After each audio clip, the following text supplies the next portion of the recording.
भगवद गीता का अध्याय 10 विभूति योग कहलाता है। यह अध्याय बहुत गहरा और ज्ञानपूर्ण है, जिसमें भगवान श्री कृष्ण अपनी दिव्य महिमा को बताते हैं ताकि अर्जुन और हम सभी समझ सके कि ईश्वर हर जगह और हर चीज़ में मौजूद है। श्री कृष्ण कहते हैं कि मैं सबका मूल कारण हूँ। देवता और ऋषि भी मेरी उत्पत्ति को पूरी तरह नहीं जानते। जो मुझे सच्चे रूप में जानता है वो पापों से मुक्त हो जाता है। मतलब ईश्वर को समझना सिर्फ किताबों से नहीं बल्कि भक्ति और अनुभव से होता है। श्री कृष्ण बताते हैं कि सभी गुण उन्हीं से आते हैं। बुद्धि, ज्ञान, क्षमा, सत्य, संयम, सुख, दुख, जन्म और मृत्यु। हमको क्या सीख मिलता है? जो भी अच्छा गुण हमारे अंदर है वो ईश्वर की देन है, इसीलिए अहंकार नहीं करना चाहिए। भगवान कहते हैं जो लोग सच्चे मन से मेरी भक्ति करते हैं मैं उन्हें सही रास्ता दिखाता हूँ और उनके अज्ञान को दूर करता हूँ।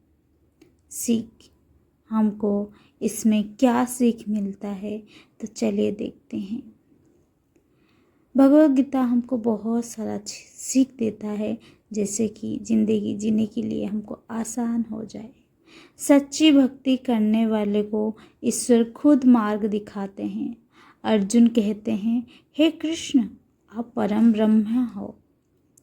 हे कृष्ण आप परम ब्रह्म है। मैं आपकी महिमा को और विस्तार से सुनना चाहता हूँ।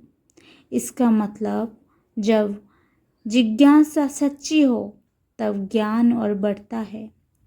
यह अध्याय का सबसे महत्वपूर्ण हिस्सा है। श्री कृष्ण बताते हैं कि वो हर क्षेत्र चीज़ में मौजूद है। श्री कृष्ण बताते हैं कि वो हर श्रेष्ठ चीज़ में मौजूद है।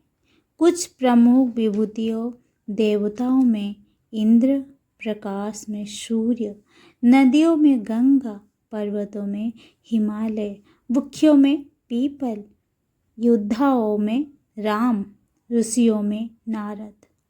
मतलब जो भी सबसे श्रेष्ठ, शक्तिशाली, सुंदर या महान है वो भगवान का ही रूप है। जो भी सबसे श्रेष्ठ, शक्तिशाली, सुंदर या महान है वो भगवान का ही रूप है। अंत में श्री कृष्ण कहते हैं, इस पूरी सृष्टि को मैं अपने एक अंश में धारण करता हूँ। और इससे हमको क्या सीख मिलता है? पूरा ब्रह्मांड भगवान का छोटा सा हिस्सा है। ईश्वर ही सबका कारण है। हर अच्छी चीज़ में ईश्वर का अंश है। भक्ति से ज्ञान और शक्ति मिलती है। अहंकार छोड़ना जरूरी है। हर व्यक्ति में भगवान को देखो, अच्छे गुण को बढ़ाओ, सच्चे मन से काम करो, भक्ति और ध्यान को जीवन में लाओ।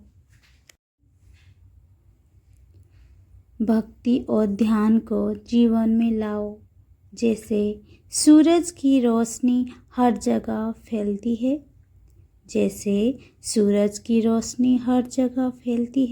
वैसे ही भगवान की शक्ति हर चीज़ में है।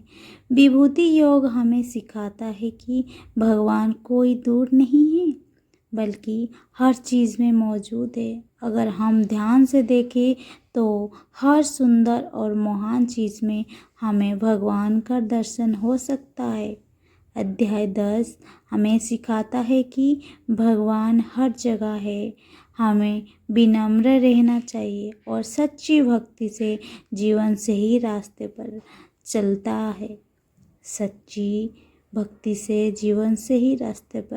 चलता है। ओम नमो भगवते वासुदेवाय नमः।